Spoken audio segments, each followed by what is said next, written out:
Nous avions des âmes dans notre église, on avait des membres, on avait des hommes et des femmes qui venaient à l'église. Mais joindre les deux bouts était difficile. On n'avait pas d'argent. C'était assez stressant de prêcher dans notre pays au Nigeria et partir aux États-Unis, voir que dans une réunion de 2000 personnes, cela va coûter 200 000 $ pour organiser cette réunion, alors qu'avec seulement 200 $, je peux réunir 20 000 personnes. Mais malgré cela, on n'avait pas l'argent, c'était difficile. Suivez jusqu'à la fin pour connaître ce qui s'est passé.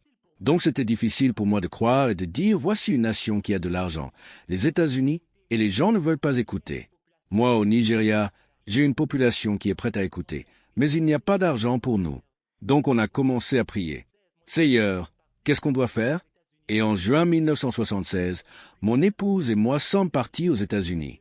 Nos parents, qu'on a connus depuis 1960, aujourd'hui ça fait 32 ans, nous avons gardé une relation, une très bonne relation avec eux, les Osborne.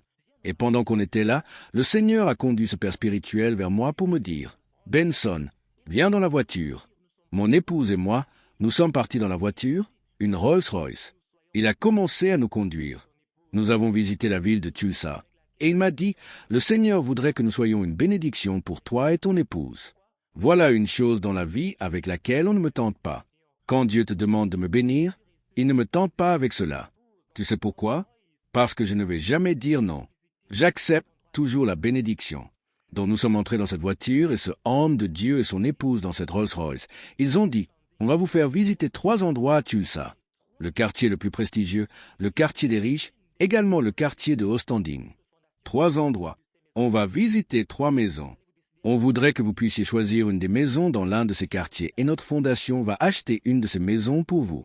Vous allez vous décider après avoir visité ces 3 maisons. » J'ai commencé à dire « Seigneur, par car ton serviteur écoute comme Samuel l'avait dit à Dieu à l'époque d'Élie le prophète. » J'étais tellement content. Sûrement Dieu me parlait. J'ai dit « Dis encore, Père. » Il a dit « Le Seigneur a dit que je dois être une bénédiction pour ton épouse et toi. Nous devons être une bénédiction pour toi et ton épouse, mon épouse et moi. Donc on va vous faire visiter 3 endroits. L'endroit le plus prestigieux, l'endroit qui est très riche et un autre endroit qui est riche. Mais ces 3 maisons sont de très belles maisons. Mais c'est à vous de choisir à la fin et vous allez nous rembourser l'argent après quelques années. Mais déjà la maison va vous appartenir dès aujourd'hui. Et je connais que la Bible dit, je sais que la Bible dit, ne nous conduis pas dans la tentation. Mais ceci semblait être une tentation qui vient du Saint-Esprit. Et moi, je suis sur le point de tomber dans cette tentation-là. Je vous assure, j'étais tellement impressionné. Mon épouse et moi, nous sommes partis avec eux. On ne connaissait pas quel de ces quartiers était quel. On a commencé avec l'endroit des riches. La première maison que nous avons visitée, 4 chambres à coucher, un très beau salon, une cuisine. C'était magnifique comme maison. La maison qu'on avait à l'époque au Nigeria, c'était juste une maison. Ce n'était pas une demeure de ce genre. Ce n'était pas une maison aussi luxueuse que la première maison qu'on visitait aux États-Unis. Donc quand on a vu ceci, c'était comme le paradis. C'était comme voir le paradis avant de mourir. Pour nous, c'était une grosse surprise. Donc nous avons dit, on choisit cette maison. Non, le pasteur a dit non, ne choisissez pas encore. Et il nous a fait visiter la 2e maison dans les quartiers très riches, après la maison riche. Et cette 2e maison était également extraordinaire. 4 chambres à coucher, 2 chambres pour les étrangers, 2 salons. Il y avait même une cheminée, une chambre avec une salle de musique pour les enfants. Et ils ont ouvert la porte arrière. Il y avait une piscine. J'ai dit, on choisit cette maison. Il a dit non, ne choisissez pas très vite. On a une 3e maison à visiter dans le quartier le plus prestigieux de la ville. Mais moi, j'étais déjà très impressionné. C'était le 2e choix que je faisais.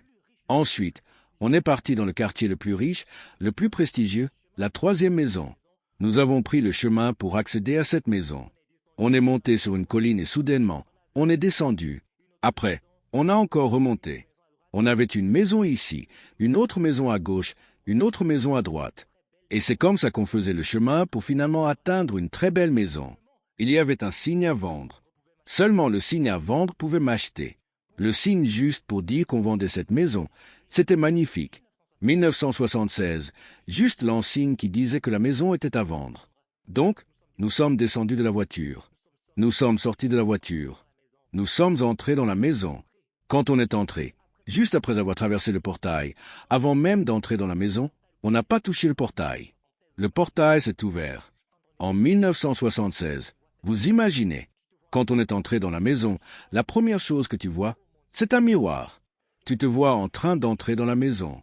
Formidable maison. Oh mon Dieu! Mon épouse m'a dit quelque chose dans notre langue traditionnelle. Elle m'a dit qu'on n'a pas besoin des 2 premières maisons. J'ai ressenti qu'elle était touchée, captivée par cette maison. Elle a dit non, on n'a pas besoin des 2 premières maisons. Chérie, on n'était même pas encore entré. On n'avait pas encore visité la maison. On était encore au couloir. Elle était déjà bluffée par cette maison. On y est entré finalement. 3 salons, 4 chambres à coucher à l'étage. Il y avait une piscine à l'arrière. Et j'ai dit, oh mon Dieu, j'ai dit Osborne, j'ai dit les 2 premières maisons ne valent pas cette maison-ci. Nous avons changé notre pensée, notre mentalité. On préfère cette maison, cette 3e maison. Et on a demandé combien est-ce que cette maison coûte. Ils nous ont dit 1,2 million de dollars à cette époque-là. Et le revenu de notre ministère total par année à cette époque, c'était 3 000 dollars seulement. 3 000, et on nous présentait là une maison de 1,2 million. Juste la virgule. Quand on dit 1,2 million, juste la virgule était déjà de loin. C'est-à-dire 200 000 dollars étaient déjà de loin plus que notre revenu. C'était vraiment, vraiment fascinant. Très belle expérience. Mais le Seigneur va bientôt intervenir et c'est comme ça que la sueur a commencé à couler sur mon visage. J'aime la maison, mais je n'aime pas le prix. Et il m'a dit non, ne regarde pas le prix. Le pasteur Osborne, T.L. Osborne, il a dit ne regarde pas le prix. L'organisation va acheter la maison. Mon épouse a commencé à prier en langue. Et moi-même, j'ai commencé à parler en langue. J'ai commencé à prier en langue. Seigneur, voici la maison que tu as préparée pour nous. Gloire à toi. Sois loué, sois béni, éternel Dieu des armées. On a commencé à prier en langue. Tellement ont éclaté de joie qu'on a commencé à prier en langue. Je ne savais pas que tu pouvais être un faux prophète pour toi-même.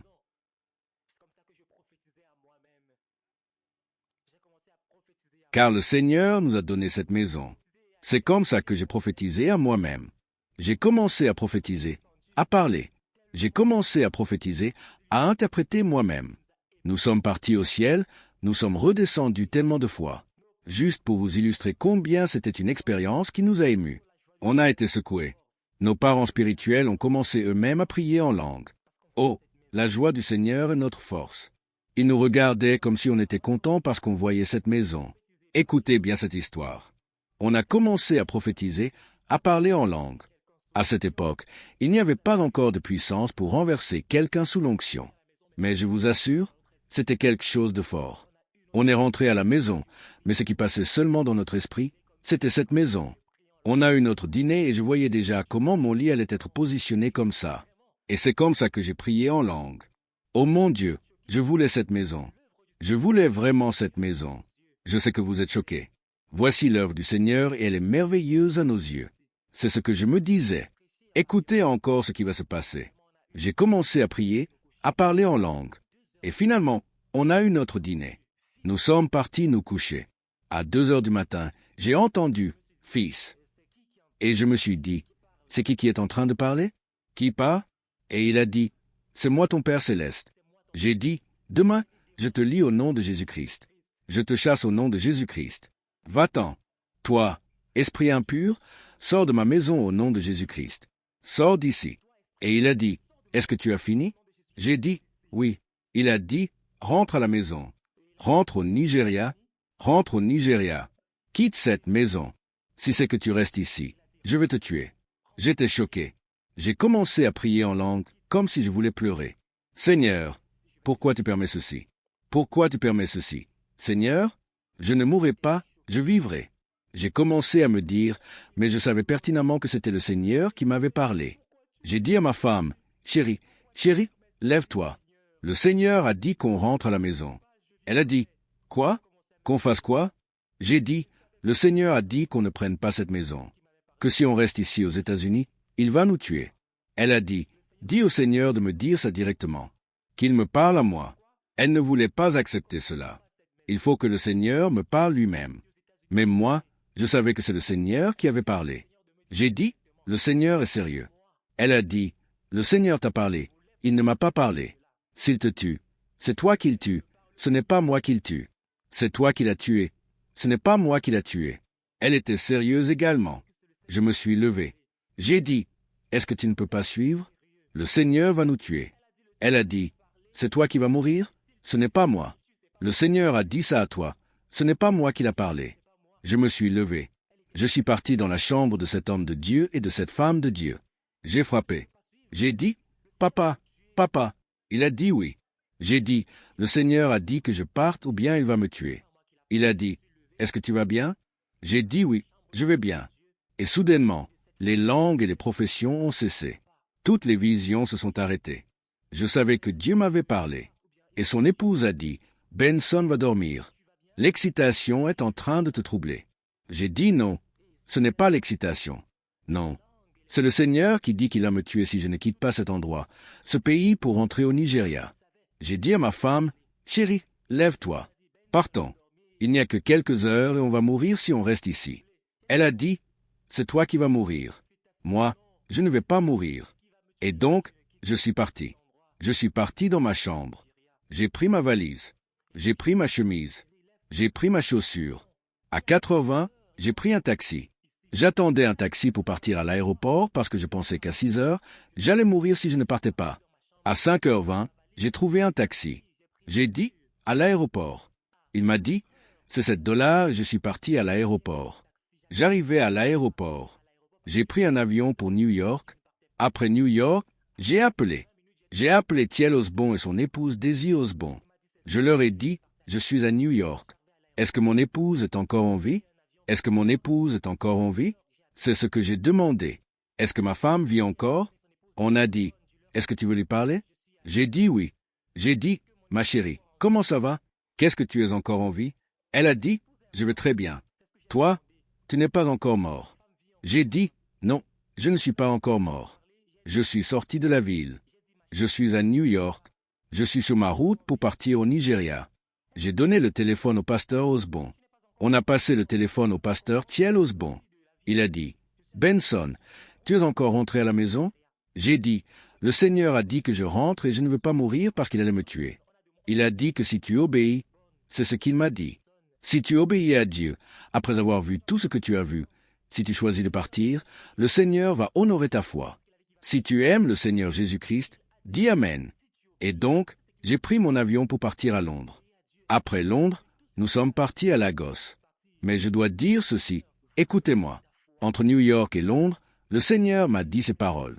Tout ce que tu as vu aux États-Unis, tout ce que tu as aimé quand tu as vu, si tu vas faire l'heure à laquelle je t'appelle en Afrique, je vais te donner ces choses et encore plus. Est-ce qu'on peut dire ensemble et même plus, si tu décides d'obéir à ma parole et rentrer en Afrique? Et c'est ça. Je n'ai jamais vu ce genre de maison. On n'était pas prêt à m'offrir cela. Il n'y avait aucun moyen que je pouvais voir ces maisons au Nigeria. Maintenant, Seigneur, comment est-ce que je vais faire pour avoir une maison? Une maison comme ce que j'ai vu. Et toi, tu m'as demandé de partir de cette maison. Il m'a demandé de prêcher. Voici ce qu'il me dit. Prêche-moi au monde. Prêche ma parole au monde et je vais te donner beaucoup plus que ce que tu as demandé. Rentre à la maison et prêche. C'est pourquoi je t'ai suscité et tu vas avoir beaucoup plus que tu n'as imaginé. Je suis rentré à la maison, j'ai appelé les États-Unis. Ma femme était toujours en vie et elle m'a dit, « Quand est-ce que tu reviens? » J'ai dit non. « Quand tu vas revenir, tu m'amènes mon reste de bagages. » Je suis resté à la maison. Le mois qui suivait, j'ai tenu une campagne d'évangélisation. Avant cette époque, pendant toutes nos croisades, on avait 2000, 3000 personnes qui participaient à nos croisades.